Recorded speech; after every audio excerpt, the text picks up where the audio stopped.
فیلم مستند علف، کارگردان مریان سی کوپر و ارنست شوتساک، سال ساخت 1925. مدت‌های طولانی خردمندان به ما گفتند که چگونه نیاکان ما آریایی‌های قدیمی از منطقه دورافتاده در آسیا به پا خواستند و تسخیر زمین را آغاز کردند. حرکتی دائم در مسیر خورشید.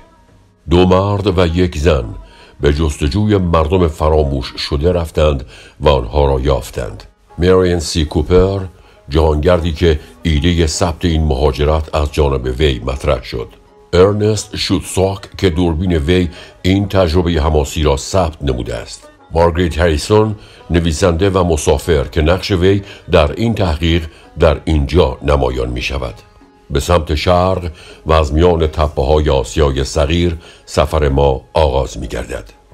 ماها مسافرت کردیم، با افراد غریبه بسیاری ملاقات نمودیم، سختی‌های بسیاری را متحمل شدیم تا به اولین دوره رسیدیم به سرآغاز.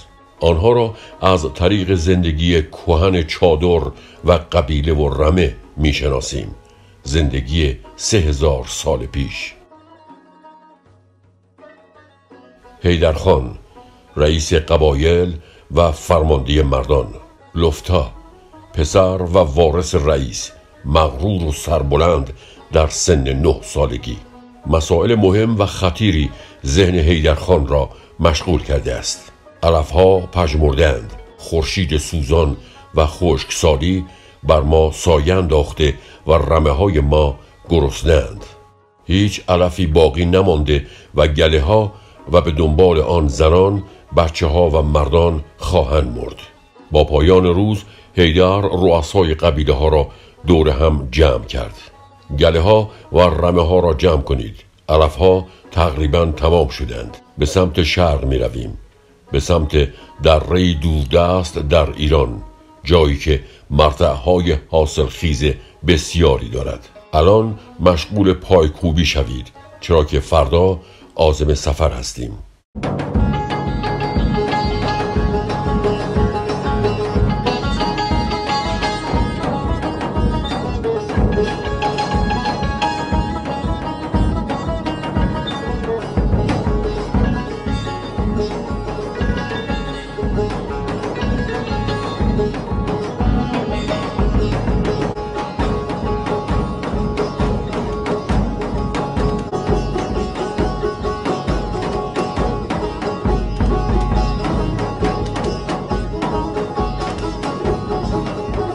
وقتی به خواب رفتیم چادرها محصورمان کرده بود، ولی زمانی که برخاستیم همه مشغول به کارند، حتی حیدر رئیس قبایل.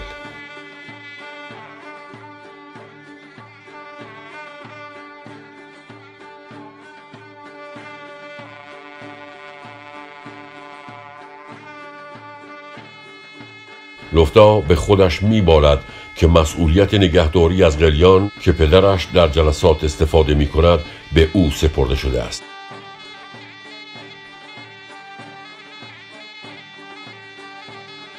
حیدر به همراه لفتا محل را ترک می کند تا سفر برای تأمین علف را فرماندهی نماید.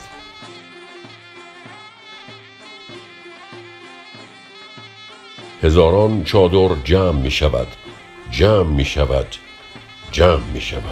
تمام 50,000 نفر عید بختیاری باید راه حیدر را دنبال نمایند، همه در مسیری برای پیدا کردن علف. این چیزهایی که پشت زنان است بخچه نیست، گهواره‌ای سنگین و چوبی است با یک بچه در هر کدام.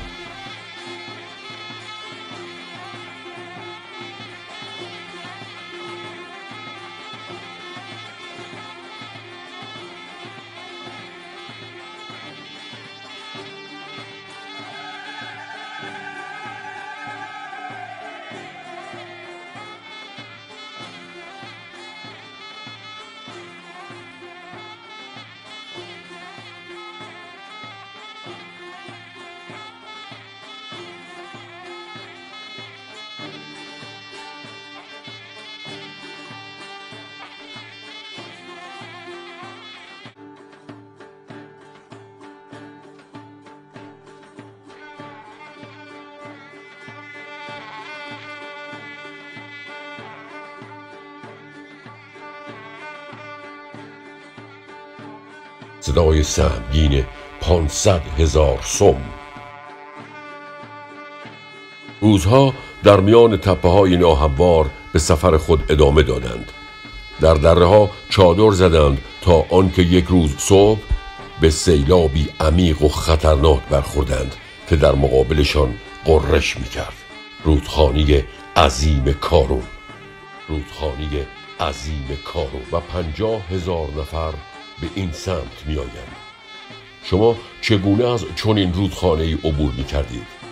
چگونه خانه و خانواده‌تان را با خود می‌بردید؟ با شناور ماندن پوست بز. بعد از آن که سوراخ‌ها مشخص شدند،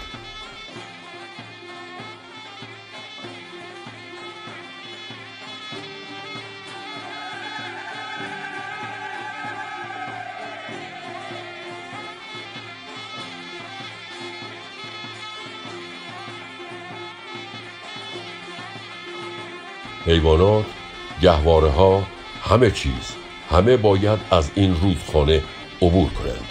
اسب‌ها، گاوها، گوسفندها، الاغ‌ها و مردان شنا می‌کنند، اما بز اگر بتواند هم شنا نمی‌کند.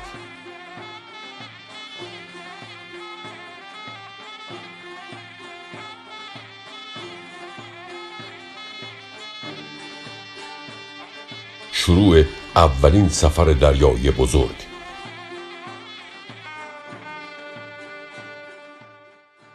و 50,000 نفر به این سمت می آیند.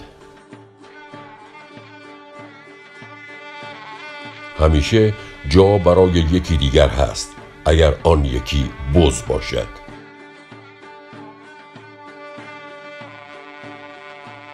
یا علی، شعار جنگ های کهن آنها.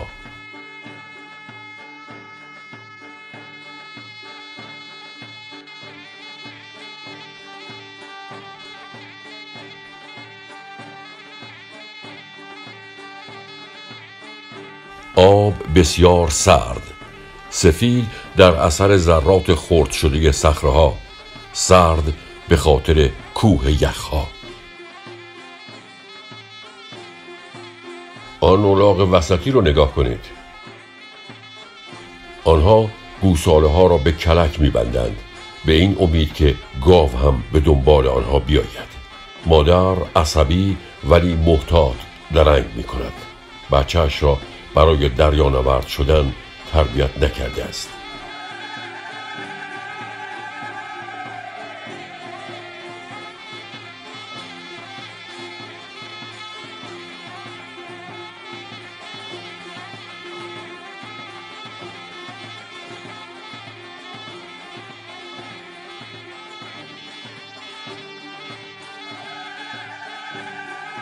مردی سخت کوش، این رئیس حیدر است و پسر هم به پدر رفته است.